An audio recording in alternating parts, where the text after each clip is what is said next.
Welcome everybody to the Audit Committee at 7 o'clock, Wednesday, 1st of April, pinch, punch and all that. There are no fire alarms planned this evening. Should the alarm sound, please leave via the nearest available emergency exit. The two exits are through the glass doors behind you to my left and through the double doors on to the riverside behind you. Please meet at Tower House Car Park. Members of the public are welcome to make their own recordings of the meeting using whatever non-disruptive methods they think are suitable.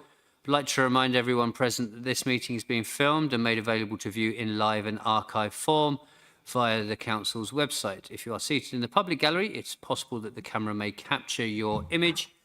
If you wish to avoid being filmed, it is recommended you make a member of the staff aware who can direct you where to sit. The Westgate Gardens on the riverside are locked at sunset, so members of the public must leave the Guildhall by the side exit behind the glass. The councillors we have is Councillor Prentice, Councillor Forrester, Councillor Smith, Councillor Harvey and Councillor Thomas. Jones. I even wrote down Jones and I don't know why I've got a... Hello, we've met before, haven't we? No. My apologies. Okay. Second apologies. Item 1, apologies for absence. We have apologies from Councillor Old. And do we have any substitutes? We have no substitute. Okay, thank you. We go on to item 3, declarations of interest by members or officers. Do we have any?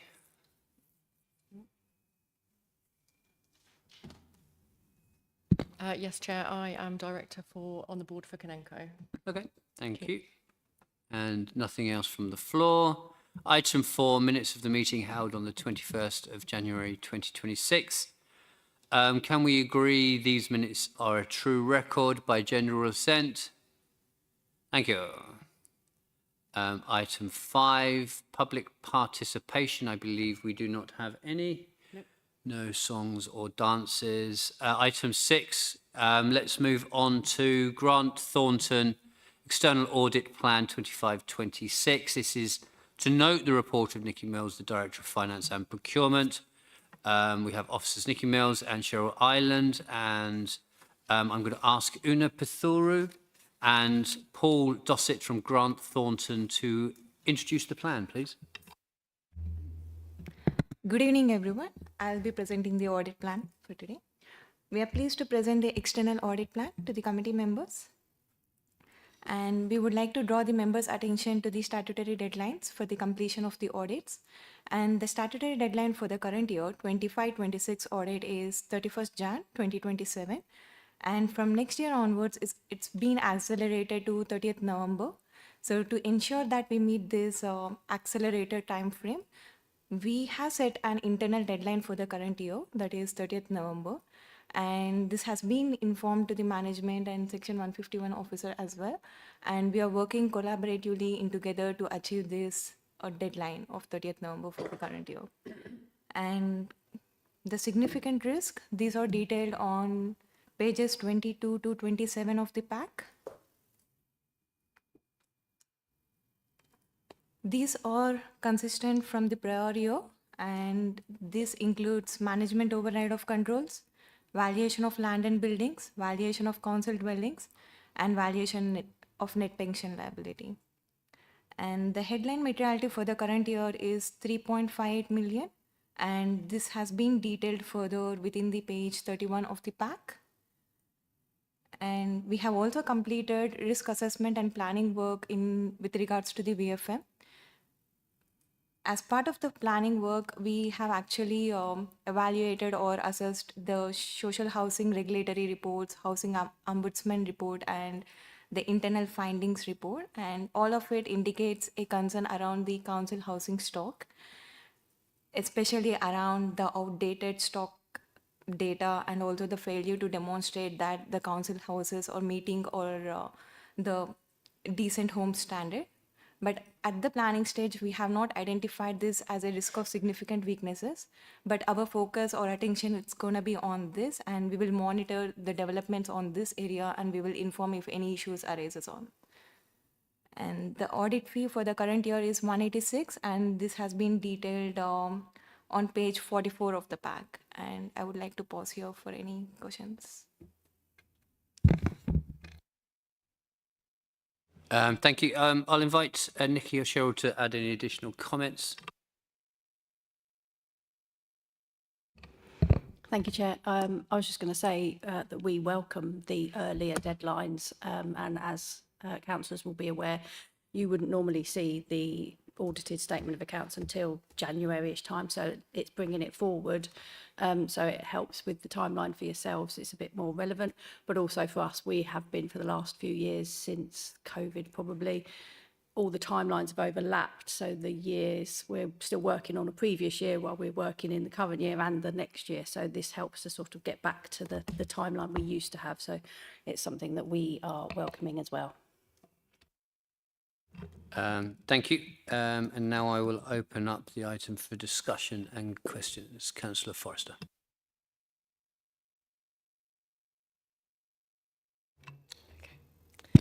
Thank you, Chair. I've got two questions, one for Nikki and then one for Grant Thornton, if that's okay. Or I think that's who it's for, but you'll tell me. The first was in terms of changing the deadlines, will we as council need to look at changing any of our committee dates or anything like that? I assume that's already been taken into account. Thank you, Chair. Yes, we have aligned the committee deadline, the committee dates with the deadlines along with Grant Thornton, and discuss that with Democratic Services and Grant Thornton. And so yes, you will see it at the beginning of December. Thank you. And the second question, which I think is for Grant Thornton. So page 32 of the pack, you talk about related parties disclosure note. This may be me, but I was slightly confused reading the first column of the risk previously communicated. It seemed to slightly conflate 2 points of an officer leaving, and then the sort of second part of it says management had not performed alternative procedures to ensure that all interests of the councillor were considered. Was that intended to be councillors, or was there a councillor? I didn't quite understand it, and that might have been my reading. And then yeah, sorry, I think that's it.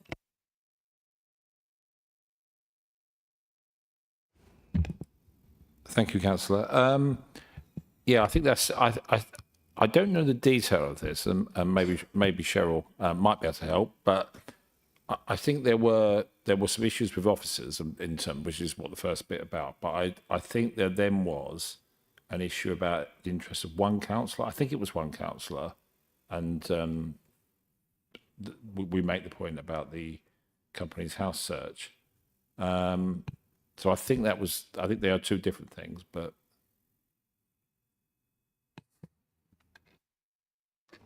Sorry. I'm not expecting details. It might have just been the sentence syntax that got me. I think the first point, there was one officer that left senior officer that left during the year, which I think the first part is referring to. And there were some missing councillor returns from councillors that had left partway through the year that we tried to get them to complete, but we don't send out this process until year end, and if they've left partway through the year, we're obviously hoping that they will respond, and despite several attempts to get them to respond, they hadn't.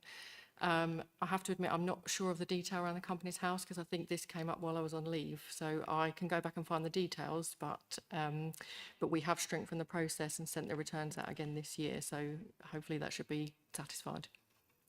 No, that's helpful. I've seen the request come in recently, and I will respond to it in due course.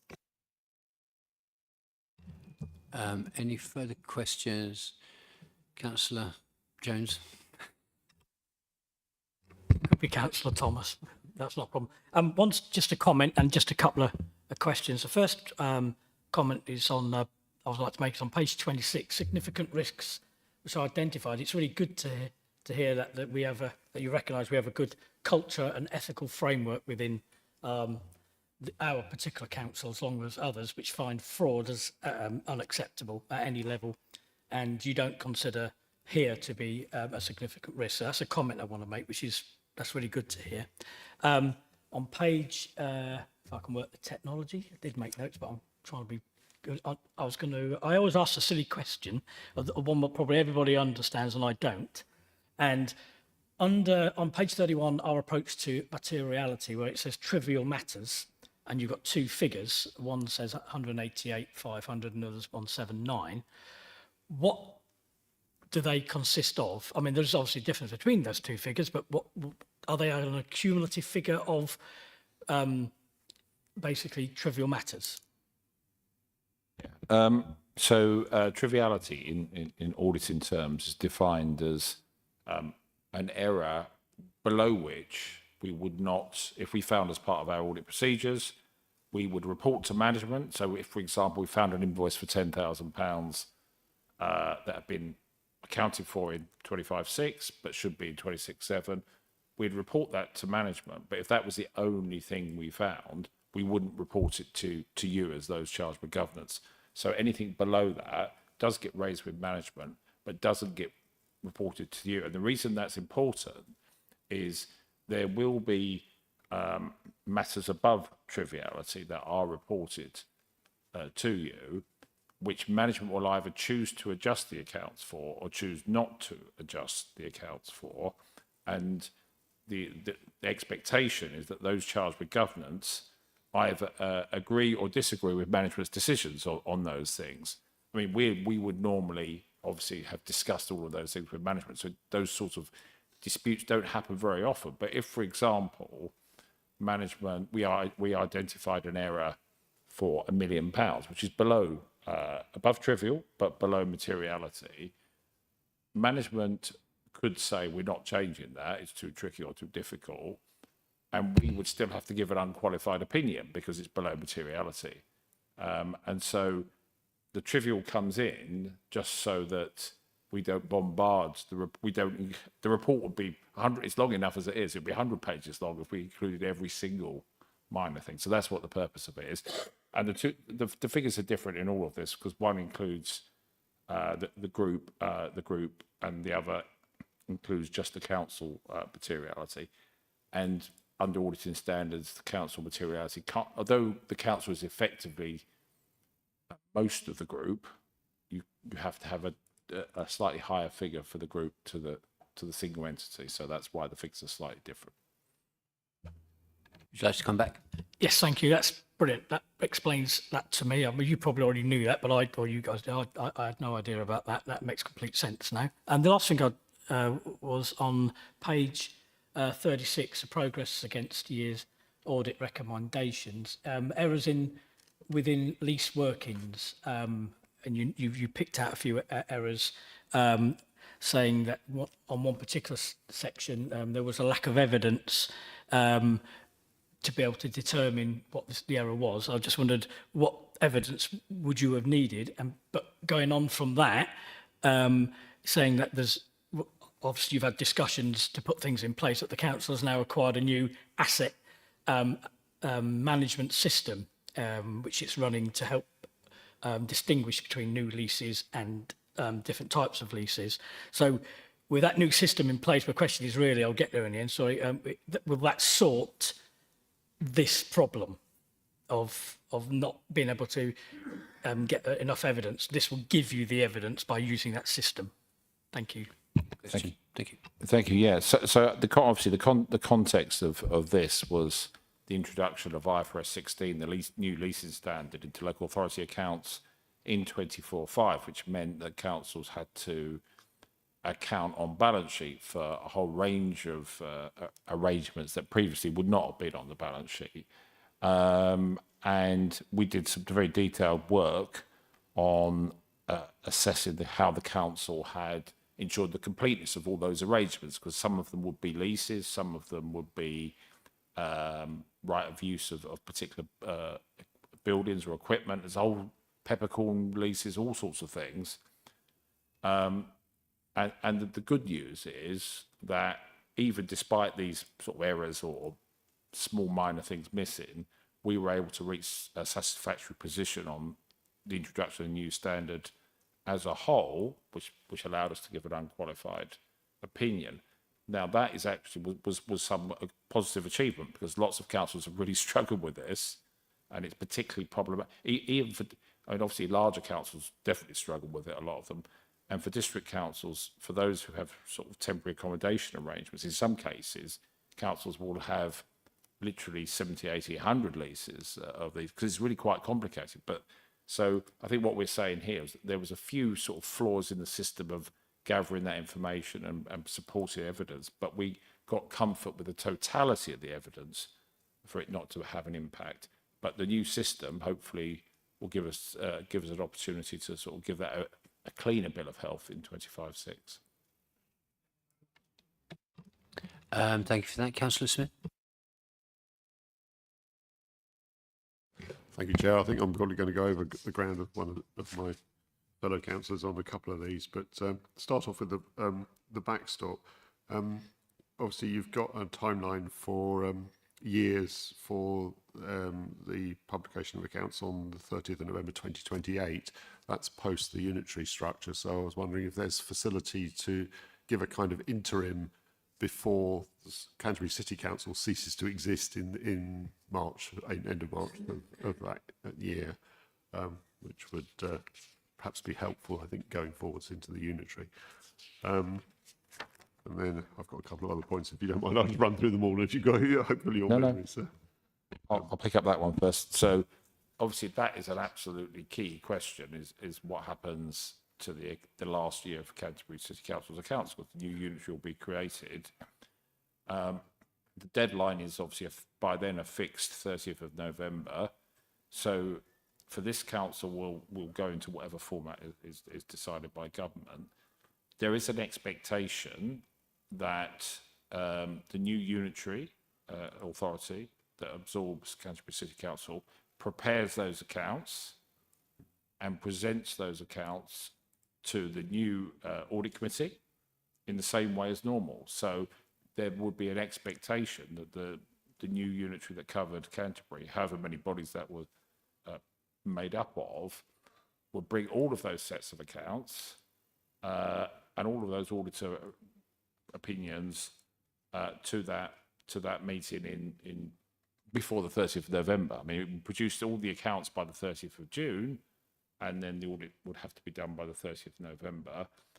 I think from our point of view, local government reorganisation and the implications of it for things like production of accounts is absolutely front and centre of what we'll be doing over the next 2 years. So we'll be looking at preparations. And if you roll the clock forward to the last meeting of this committee, if it's this sort of time of year, then you'll get a comprehensive report from us on our assessment of risk and the progress we've made. But clearly it would have to be the new body that deals with all the actual statutory accounts and the statutory audit process. That's great. So sounds great. So it's sort of as that finish point for Canterbury City Council's point of view at that time. Okay. Also, on I think it was on page 25, regarding the pensions, I was wondering if there didn't seem to be any reference in there about pension fund investments that involve organisations or governments which are either sanctioned by the UK or prohibited by the UK or frowned upon them, or in the same vein, sanctioned, prohibited or frowned upon by the council and the various councils involved in the pension fund.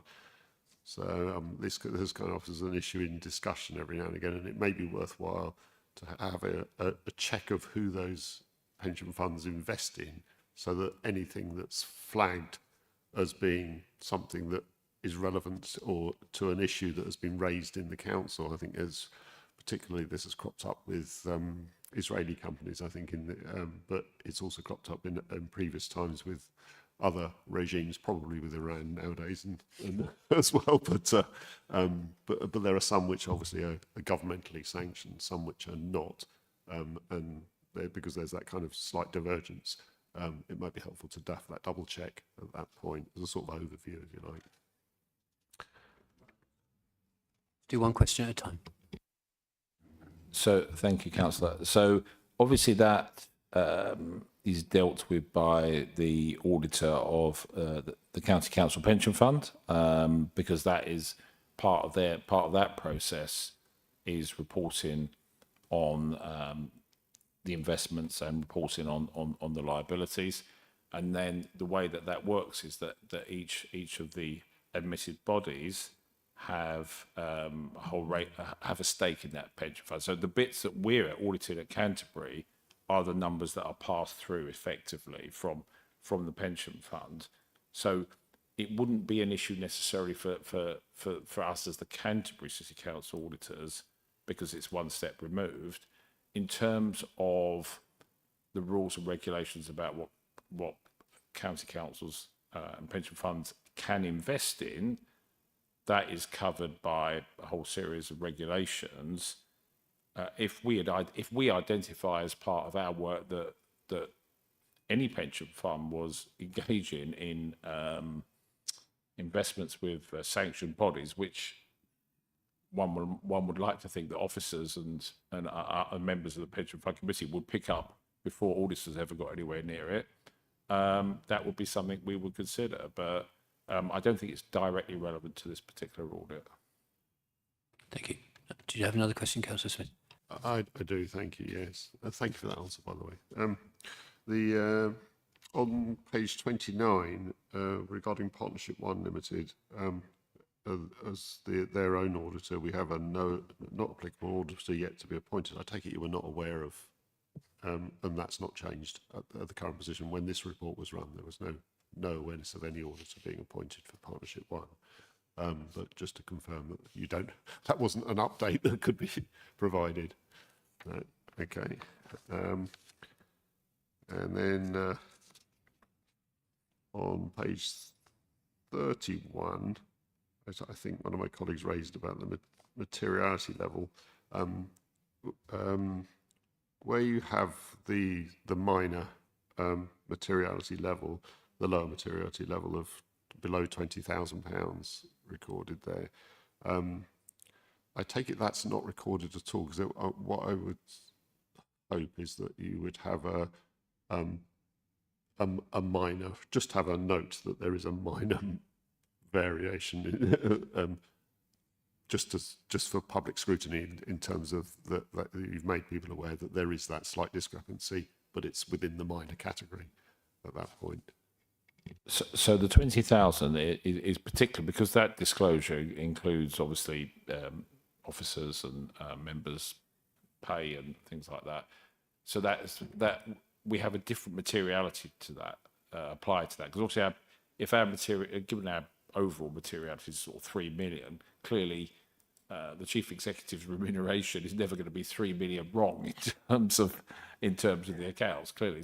So what we have to do, though, because it's a politically sensitive document, we use a much lower level of triviality. So if we did find it to be wrong, understated, overstated by 21,000, we would insist on management correcting it, because we would regard that as material in the context of that particular set of disclosures. So we'd insist management correct that, because it would be inappropriate to under or overstate someone's pay or pension liabilities by 20,000 in our view. So that's why. So clearly we have a bigger materiality for errors on accounting more broadly, because the council spends a lot of money and receives a lot of income, and you can't expect to get every single thing right. But this is a disclosure we would expect to all councils, people to get right and to make changes if their errors were discovered. And that's why we apply that triviality threshold. Because if we applied the main materiality, management could just say we don't want to change the figures, because every error would always be way below that materiality. Thank you. Do you have another question? Let's just quickly come back on that one as well. I take it the way to go forward with that then is just to note it as a kind of general, this is the general materiality flexibility, and this is the threshold below which we don't give figures on it. So, okay, thank you. Just to clarify that. I think, 1 second, Councillor Smith. I think Nikki would like to come in on that point.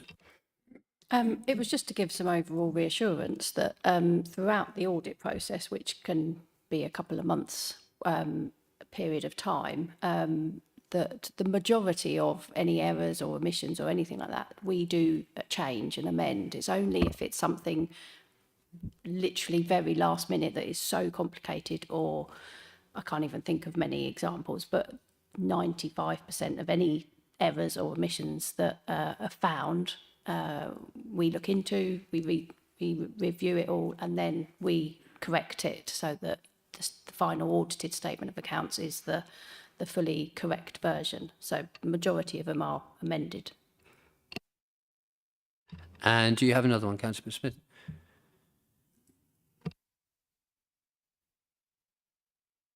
I think the on page 33, the segregation of duty conflicting with Integra, it was about the notice that there were 4 people who had administrative privileges. 2 have been administration privileges removed, so that's been half resolved. Do we have any update on that position? Because there are obviously 2 who haven't been resolved, according to the record.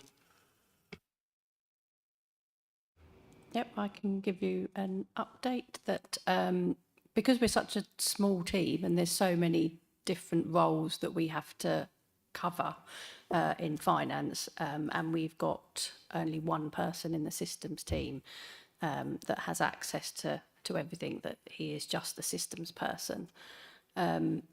Occasionally there needs to be some other access for other reports or other things that they need to do.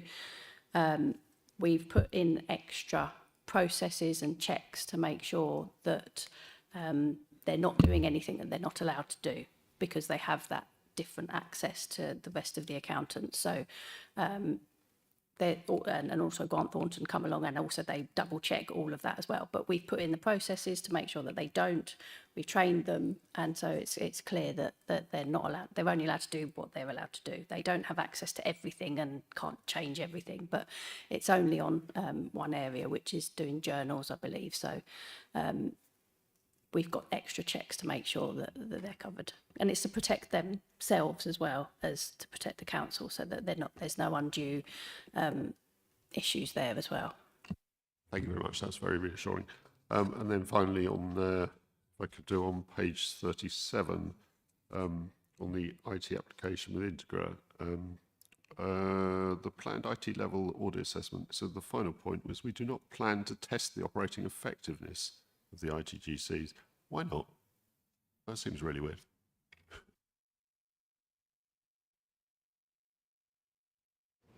So what we're looking to achieve by that assessment is just to understand the control framework that exists and ensure that control framework is working in overall terms.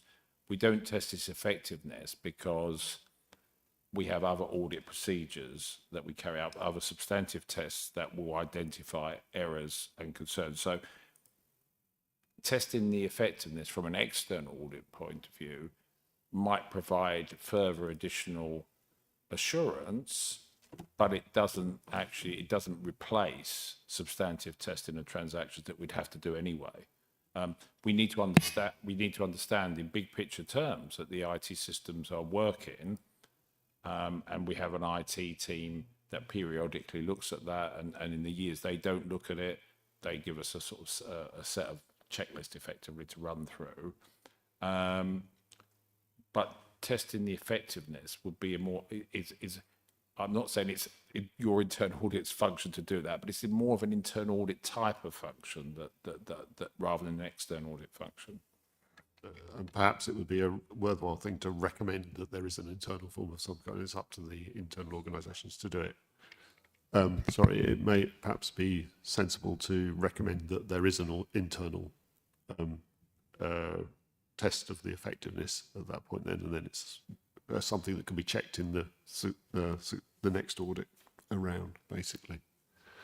Thank you.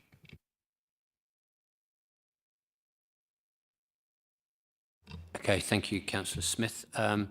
We'll give a recap of those in one moment. I've got a couple of questions regarding, usually my pet projects are prior year recommendations. So we've got related party disclosure, and that's being reviewed, which is a great management response. The financial instruments note that's being reviewed as well. There's a recommendation that there's no formal post-implementation issue tracking for Integra, and there's an assurance to do this if and when needed. I'm just wondering if that's a a response from management that you're satisfied with. And also nil net book asset is still in use, and they're going to accept that risk. I'm just wondering if you're satisfied by that management response.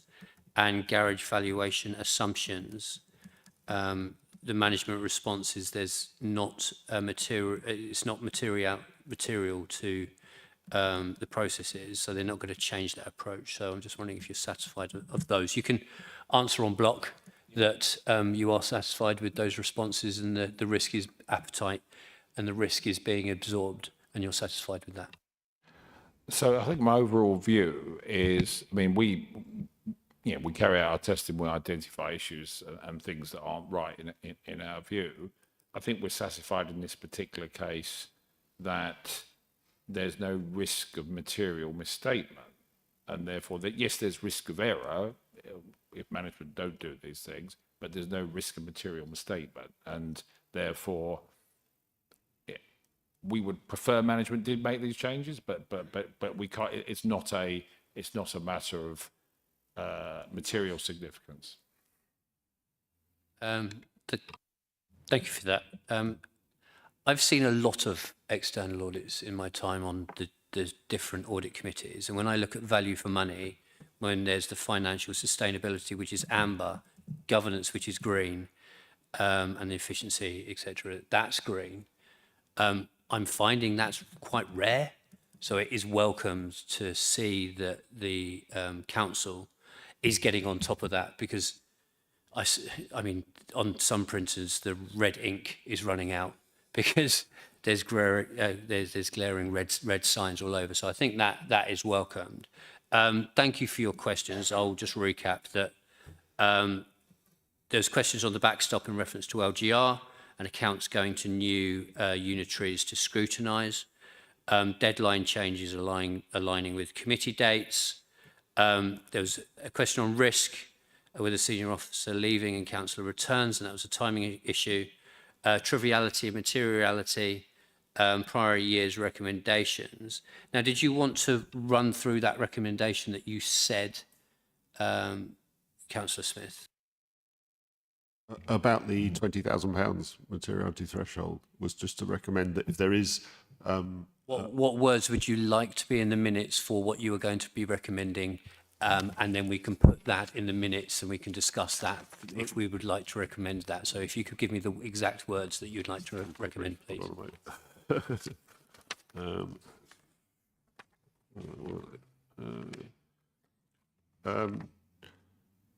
To note that if there is a minor materiality, an unspecified minor materiality of below £20,000, that this is recorded as a minor material variance, if you like, in the numbers. So the reason for that is that it gives a view when you look at it as a public record that there is that variance, and it has been noted, even though you don't need to dig into the detail of it because it's trivial in a sense from a wider council point Thank you. of view. Just a quick view. Is that unusual for audits? I don't usually see that but is that you for an audit committee to recommend that you go to that level of detail to put it in the public domain? Do you usually do that? I wouldn't say that was usual. I mean, I think the issue really is that, as Nikki said, the reality is where, particularly on that document, is that but the authorities just change the numbers, so there's no error anyway. So if the auditor discovers an error, even if it's only for £1, you'll often see people change the numbers. So we don't actually have many cases where that are either over the triviality threshold and we insist that management change, or below it and management refused to change. We just, it's very rare that sort of thing happens. Maybe if it is for £1 or something like that, but if it was wrong by 2,000, we'd expect management would want to get it right and change it. Just to clarify, errors are in presenting, not that it's a physical amount of money. It's just a number is out of place on that reporting and it's just changed to the correct number. So I don't think that you could do your household books and put one number out of place, but that doesn't mean that you've spent £100 somewhere else. It just means that you've just put a 1 in the wrong place. So I don't think we need to put a recommendation to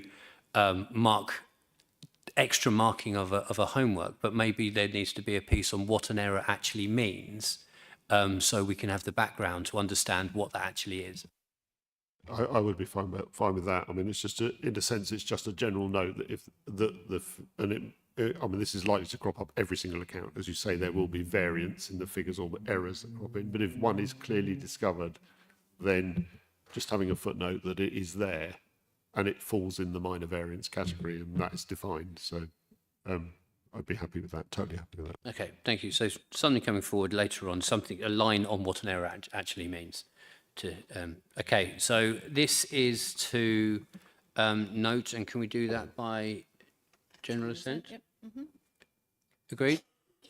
Okay. Thank you. And thank you for that. I think you can leave now, Paul and Una. Have a lovely evening. Well, we've got a lot of lovely items that you might want to listen to, but I'm sure you might have other things to do. But thank you. Let's move to item number 7, internal audit charter and mandate and draft internal audit plan 26-27. This is to consider the report by Nikki Mills, Director of Finance and Procurement. We've got officers Christine Parker, who is head of East Kent Audit Partnership. Would you like to introduce the item? Thank you, Chair. Good evening, members. So before us, obviously, we are considering the forthcoming year's work, essentially what we're doing this evening. I think it's very important for the committee to see and know that it exists to reconsider the audit charter and mandate. It's a very long document. It's in the pack from pages, which I've written down, 74 to 95. The good news is it hasn't changed greatly since you last saw it, and I've taken steps to try and show those changes in red text so you can be assured, haven't slipped anything else in there that you're not being drawn attention to. Essentially, as I say, the charter and mandate is the kind of why and how the East Kent Audit Partnership performs. It's our protocol, really, and also sets out our authority to act and all the relationships between the different parts of the organisations that we work to. I had a question at presenting this to one of the other partners. Do we have a different charter for each of the partners? And the answer is we don't. We have one charter because we provide the same service to each of the 4 councils. We haven't deemed it necessary to vary it. The good news is it fits very well for Canterbury because where I refer to audit committee in general terms throughout the charter, this is the audit committee here, otherwise known as governance committee, governance and audit, or audit and governance, depending which council chamber you're sitting in. So at least that's one question you won't ask me this evening. In terms of LGR, I'm also presenting this again to say, can we agree this for the next 3 years, unless there are significant changes or anything big that happens with the standards that I need to bring it back next year alongside the plan again. I'm obviously not blind to LGR. That would take us past, and it would be the new bodies to consider whatever their internal audit arrangements are at the time. But that's I thought to be the most sensible approach for us as at today, considering nothing else is going to change. So that said, leading through the document, we take us to page 70, where we start to introduce the process of how the risk-based audit plan has been brought together. And to assure you members, we have looked, and my colleague has spoken with all the heads of service in terms of what's new, what's changing, what key legislation have you got coming, what risks are you facing, any key staff that are leaving, lots of experience walking out the door, all of those factors, overlaid to your corporate risk register, which is a very mature process in terms of what you're already assessing, what you're already putting in place for mitigating actions. of course, what we know around our own profession and our own sector with local government. And then the final thing is the risk in focus paper, which is now global and across all sectors. So we're not just navel gazing and looking inwards, we're actually sort of looking outwards. However, when this report was penned, we had at our fourth risk there, the top 5 are included in the pack as geopolitical issues, and the world has changed very much, very quickly, since. However, what we have done obviously is looked at those top 5 risks and overlaid them to the plan to say, well, what are we doing that is taking a nod to those things, or even embracing them and putting in a piece of work. I mentioned LGR. This plan also hasn't got a contingency, hasn't got days assigned to it, but the agreement would be, and has been with management team, if internal audit can add value by varying the plan to do a piece of work in the next 12 months, then that's something that we would discuss and obviously bring any changes back to the committee if there are to be any. So we haven't kind of left a big pot aside, assuming that we'd use those days. We've planned it out. So moving to the plan itself, that's on pages 102 and 104 of the pack. We've included last year, so you can see what we planned to do last year, and we've included future years, so you can see that we're trying to get across all of these risk-based areas in a cyclical fashion. But of course, it is only the forthcoming 12 months that we're looking to agree with you this evening, members. The rest of the report does give you some context to the plan in terms of the benchmarking and how that plan looks. Whilst we have standards and professional standards that detailing in great depth what we must do, there is nothing that tells us how much of it we need to do. There's lots of words like sufficient and adequate, but clearly what we want the committee to be in a position next July is to look back and be able to sign off your annual governance statement to feel assured that the breadth of the work that we've undertaken puts you in that position that you can sign that statement off. So that's what's behind it. Happy to take any questions. Thank you very much, Chair. Thank you, Christine. I'm happy to propose the resolution from the chair that members approve to adopt the internal audit charter and mandate for delivery of the internal audit service for the next 3 years. That members approve but not direct the council's internal audit plan for 26-27. Can I have a seconder, please? Thank you, Councillor Smith. Let's open the item up for discussion. Does anybody have any questions? Councillor Smith. A couple really. On 5.3, it says the head of East Kent Audit Partnership highlights that members either approve the 26-27 internal audit plan as drafted, or they may recommend to Cabinet that additional resources be allocated to bring it up to the Kent average. We're below the Kent average of it, I think. So just wondered if you could go through the potential benefits or lack of them for taking that, the alternative strategy there of recommending we go up to that standard, because we're not currently at it. Thank you, Chair. It is a process the committee might remember you did undertake last year. Yes, indeed. So as I mentioned, it is the Section 151 responsibility under the Local Government Act 1972 to provide a continuous internal audit. It's not defined how much. And internal audit is one source of assurance. So those processes we were discussing earlier in terms of related party transactions, declarations of interest, gifts and hospitality, all of those governance processes. And of course then, one of the other matters I should probably draw the committee's attention to is with the new standards, we're being asked to produce more assurance maps. So where you've got the Food Standards Agency, Health and Safety Executive, Social Housing Regulator, you've got other external bodies providing a view on the services that you're providing. So we are tasked, we're starting it, it's evolving to produce that assurance map. We won't need to do work if we can rely, say, for example, on the Social Housing Regulator's assessment or the Food Standards Agency. So that's another factor in how many audit days, internal audit days, do you need to get you to a position where you're signing off your annual governance statement next year.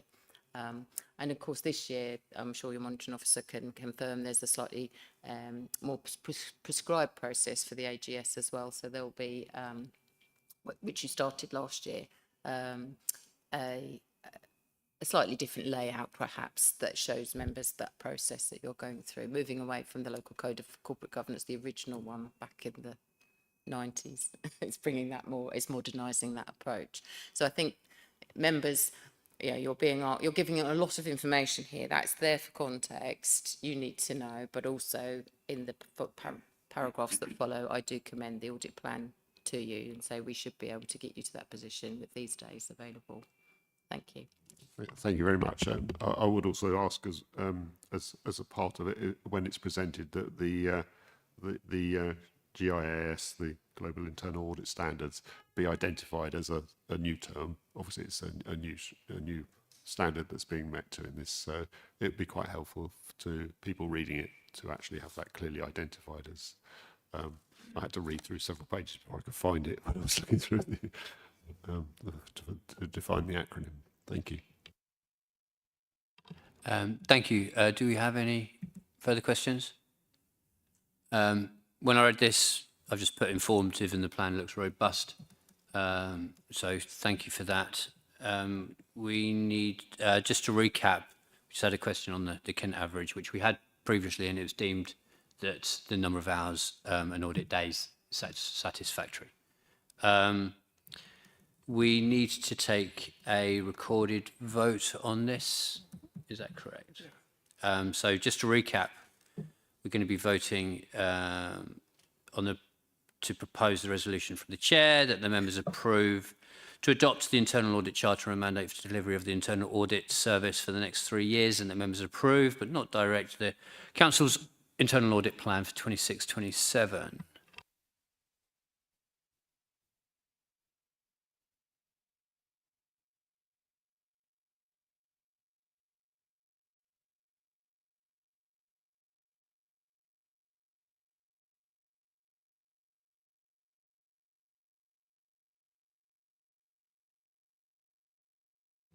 Carried unanimously, Chair.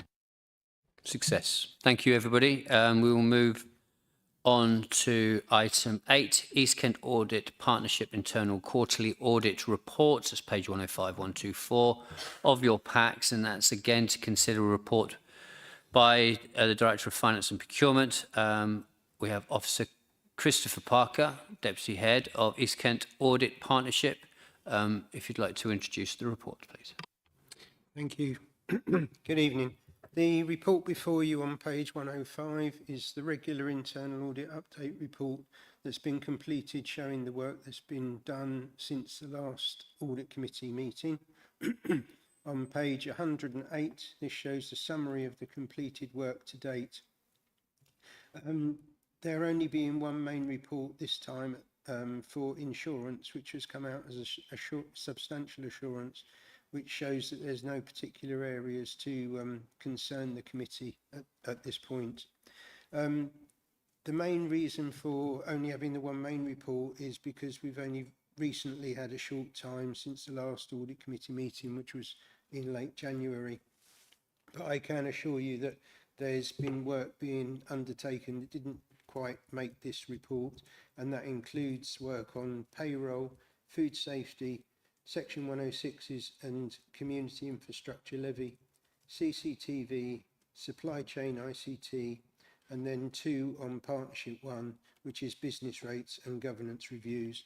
And all of those reports will be finding their way to this committee, probably to the July meeting. On page 109, this shows the follow-up that was completed for the period, there being one review, which was building control partnership, and this has come out at a reasonable assurance. So again, no areas of concern for the committee there.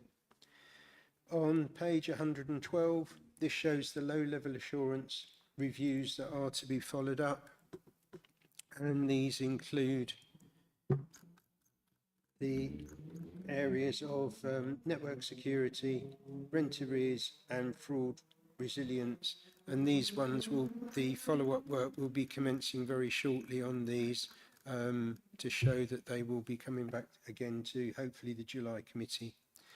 And then finally on page 113, this shows the audit plan. The days in the report are shown to the 31st of December, but to bring you more up to date, the draft plan is showing the day allocation percentage for Canterbury of 99% and Partnership 1 coming out at 82%.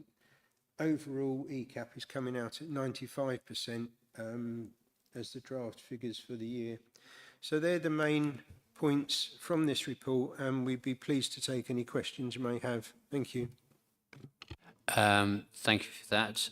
I am happy to propose the resolution from the chair that the committee accepts the results of the internal audit work and make comments if required to full council. Can I have a seconder, please? Thank you, Councillor Smith. I think we've just heard fair warning that in July, I think bring snacks. It's going to be a really big meeting. So I will open that up for discussion and comments from the floor.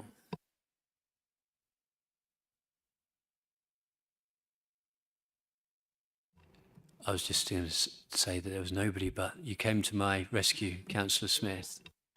It was only just a late one. Obviously, with earlier on, I mentioned that with Partnership 1 about them lacking the auditor.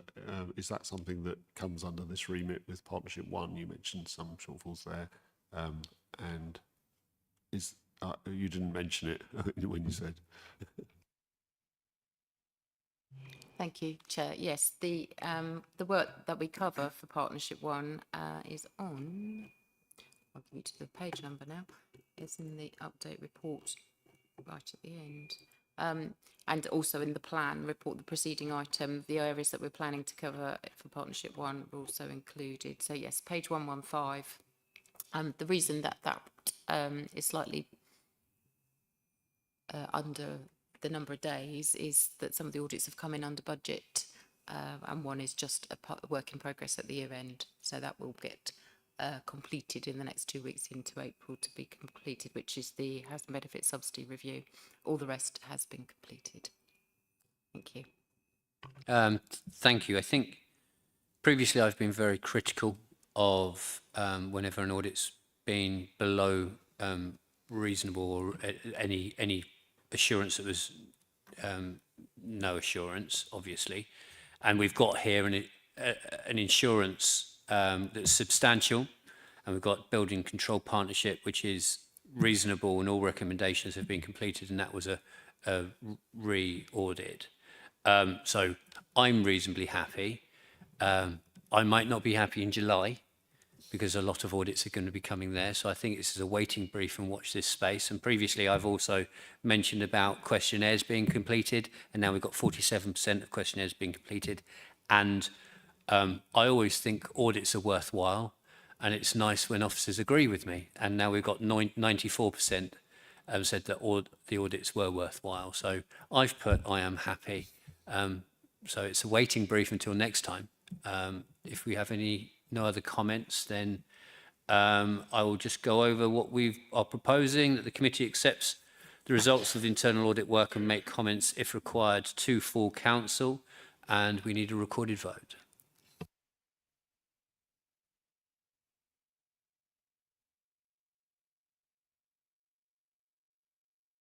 That's unanimous, Chair. Glorious. Thank you so much. Let's move on to item 9, the quarterly Treasury Management Report, page 125 to 136. Once again, it's Nikki's report, Director of Finance and Procurement, and we have Oksana, the lead accountant. Would you like to introduce? Thank you, Chair. I'm pleased to report that our Treasury Management activity for the first excuse my voice, sorry. Our Treasury Management activity for the first 3 quarters of 25-26 has been carried out fully in line with our approved strategies and in compliance with all SIP requirements. The report confirms that all Treasury indicators were met during the reporting period, and borrowing and investment decisions were managed carefully and responsibly. We continue to follow our planned approach of borrowing only when needed, and this shows that we manage our cash flow carefully and we don't take any debt unless it is needed. We remain fully compliant with all the key indicators under 2021 Treasury Management Code. And the only small issue that was one-off, and it was brought up in the previous meeting in January, this happened on one afternoon due to the timing cut-off, and this was rectified next morning. So because this is the limit in our strategy, is guidance only, this shouldn't be viewed as a policy breach. So in summary, our treasury management activities for the first 3 quarters of the year have been well controlled, fully compliant, and in line with the set out strategies for 25-26. Happy to take questions on this. Thank you for that. Do we have any questions from the floor? Councillor Smith. This is perhaps might seem a very weird question because it's not actually to do with anything that's written down here. It's to do with something that's come up very recently, or at least I saw an email about the council moving to acquire Old Park and Chequers Wood. And obviously that's a large financial investment in and giving sort of two lots of benefits in a sense. One, it's an acquisition of property, and two, it gives an environmental benefit. So it's I take it wouldn't be noted at this point because it's too recent news, but just to have that confirmed and that it will be appearing in future records. Thank you. Yours, thank you. So that's a question on Old Park and Chequers Wood. I understand that's going to be fully funded by a grant that's going to be coming in, but if you could comment on that. I'll take that, Chair. Well, it's not happened, so we can't talk about something that hasn't happened yet.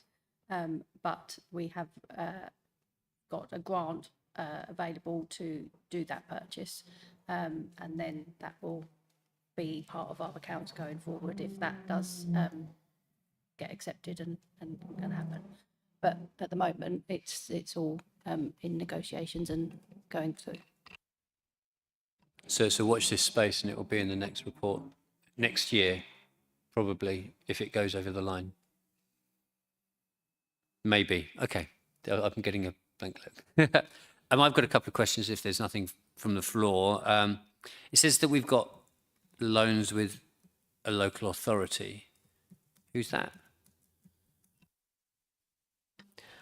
We have a couple of loans from the local authority. They're South Yorkshire Mayoral Combined Authority, Staffordshire County Council, and Hertsmere Borough Council. So we keep balances total of 20 million from these local authorities as at 31st of December 2025. Okay, and I take it what maturity is on that, and what are their finances like? Is there any risk that they will call early for payment?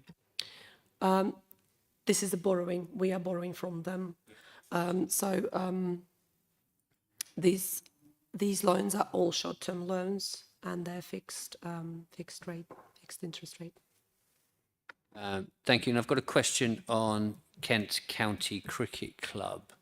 The amount of money that they owe us. What interest is that at, and when does that loan mature? Do we know?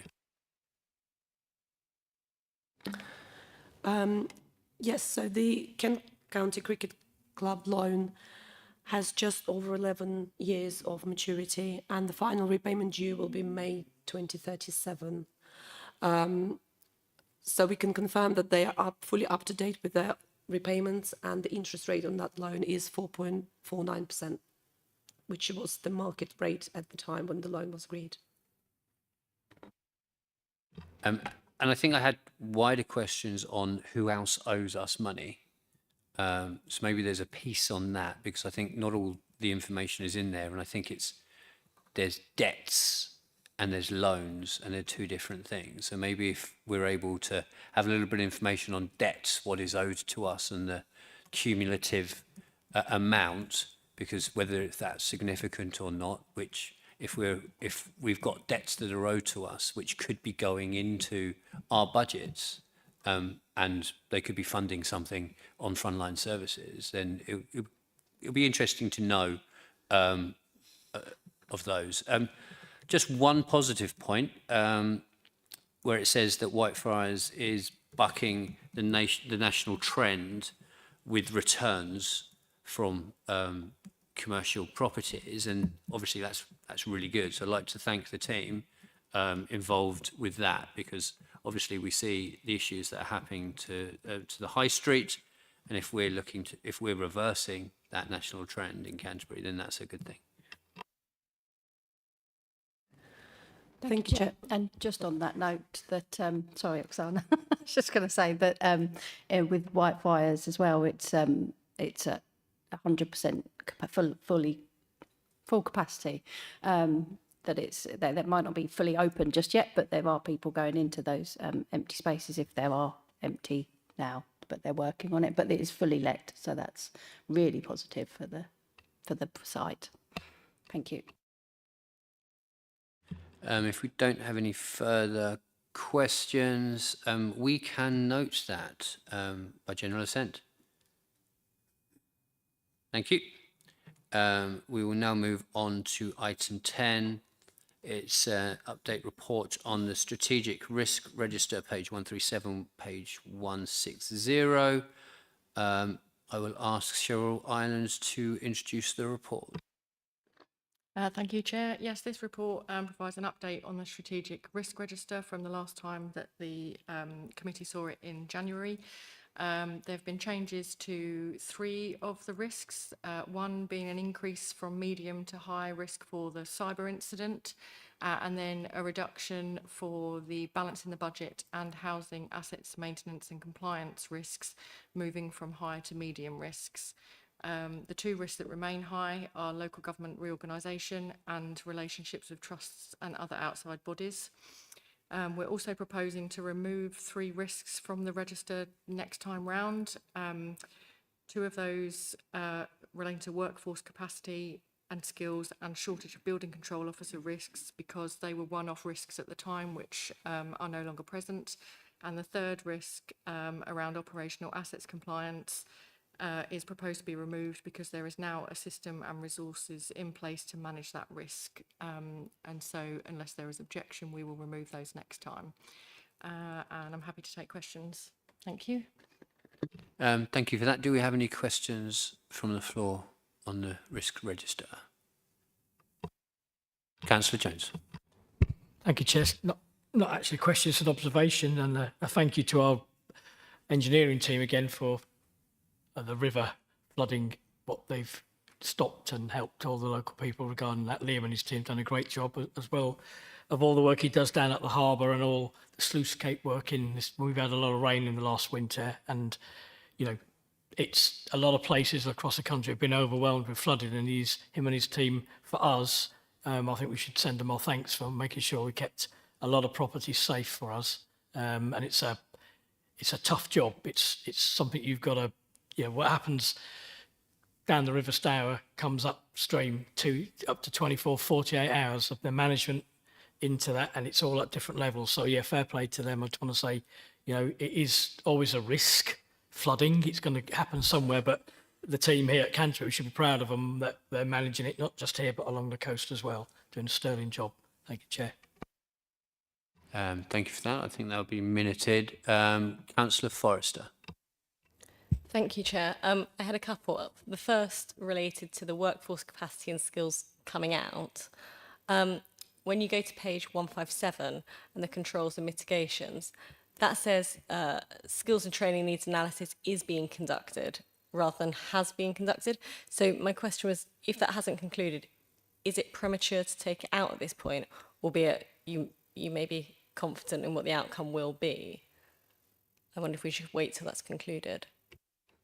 I could take that, Chair. Yes, it's in the middle of doing it now. I think at the point when the workforce and capacity was an issue, we've bounced back from that time. I think LGR does have a risk for workforce capacity, but at the moment it's not seen as it's not being an issue at the moment, and we've got the LGR as a whole overall risk. But the purpose for when this originally went on was general staff resource capacity, and that we had a higher turnover and a higher vacancy rate. So because all of that has sort of bounced back and been steady for a while now, that's why this hasn't changed, and it's still quite low. So it was thought and it might come back again with LGR, but then that'll be a new area of risk that we can. It would be an we can review. LGR triggered. Yeah, risk maybe. Yeah, of- hopefully not. No, but Yeah. thank you, Chair. So I've got some others, which were queries really about some of the amber risks. So on homelessness, I just want a bit more detail. So the grant, so this is page 145. There's a grant mentioned here from central government. I just wonder if we could get confirmation how much that is. And it says it will be used to focus on prevention of homelessness to avoid costs of temporary housing. What exactly is that? And is there a strategy for this already? And if there is, who fed into it? I might have missed it if there was a consultation or something about it, so that might be apologies from me. And then in the comments column, the last sort of paragraph there refers to a prevention toolkit has been developed and a prevention workshop has taken place with staff. Is that internal staff only? And I ask because the previous column talks about the team working closely with the third sector, so mental health, substance misuse services, Catching Lives, Porchlight, etc. If it is internal at the moment, is there any intention to have that external? And I ask that because working with those agencies, that strategy, etc., would that change the risk presentation on this topic? The only part of that question that I can answer. Sorry, I was away. No, it may that's be fine. beyond. The only bit that is that the government funding has changed so that there isn't a specific one homelessness grant and rough sleeper initiative grants, and it's all separate grants anymore. It's all got combined into one RSG revenue support grant from government, which includes all of those, and so that's the change that's happened for next year. The rest of it I'm going to have to take back, and we can either get responses from Marie or the team or Tracy directly and email them out, or if audit committee would like somebody to attend to answer more of those questions, to give you more of a detail, we can do that for a future one. Thank you. I thought that may be the case, so apologies that it was something you can particularly answer. Yeah, if we could follow up, Chair, because it may be the answers that we get resolve my questions, and then I'll let you know, Chair, if that's not the case. And then I have one final question, which I think is easier. So page 150, which is safeguarding and promoting the welfare of children. So the corporate safeguarding policy is in place and is reviewed annually in that controls and mitigations column. And then the comments column says the next review due September 26. I'm assuming that is the review it's talking about. I just wondered, is that internal, external, or some combination of both? Yes, that is the review that it is talking about, and I believe it's internal. Yes, but Christine has some more information. Through you, Chair. It's an audit that I've undertaken and a partnership site recently. KCC do like a peer review annually of all the districts as well. So they make sure all the bodies are lined up. So that safeguarding review that happens in September will most likely be the external one, but it's carried out by KCC Safeguarding. Thank you.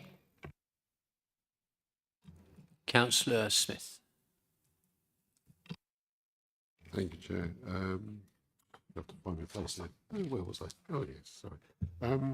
On the building control resources, page 159, on the final bit of the control and mitigations, it just says that now we're talking about gaining the extra building control officer.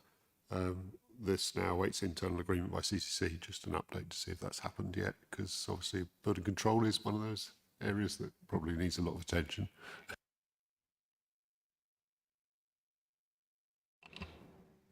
Well, the budget has been agreed through the budget process, and so for 26-27 there was an additional budget, so I believe it.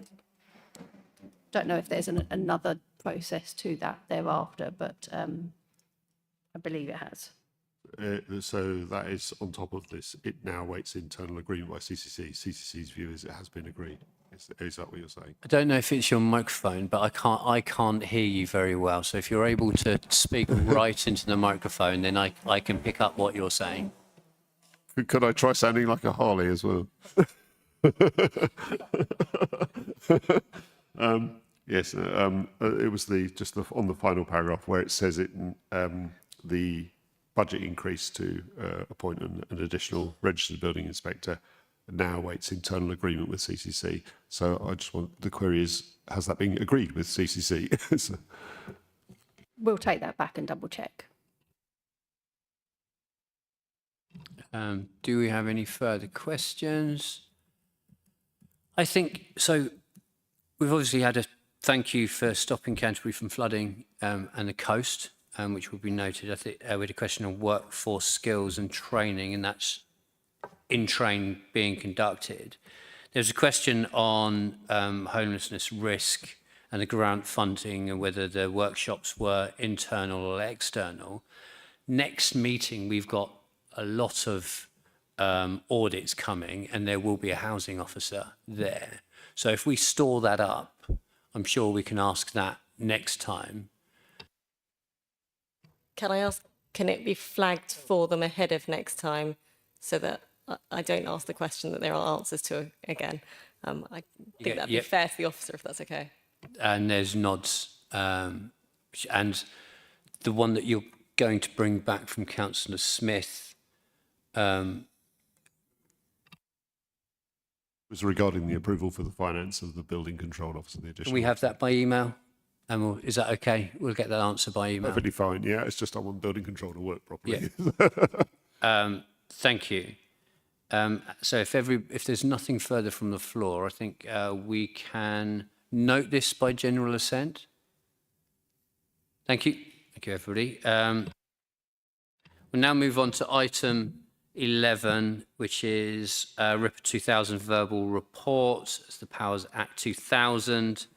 And I will invite Jan to update us. And am I assuming there's no update?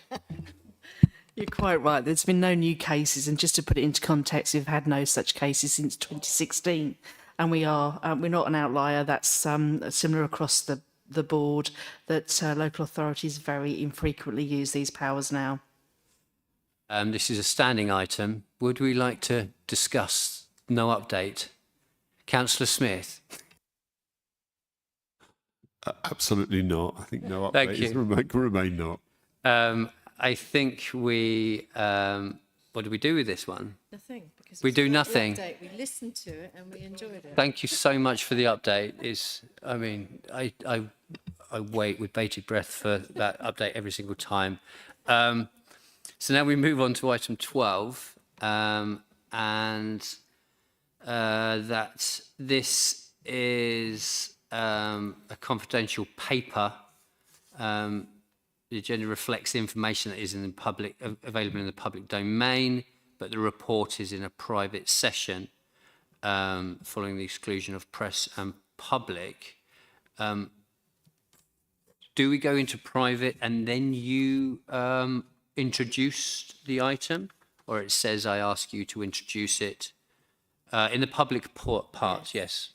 If you'd like to introduce it, Jan. Thank you.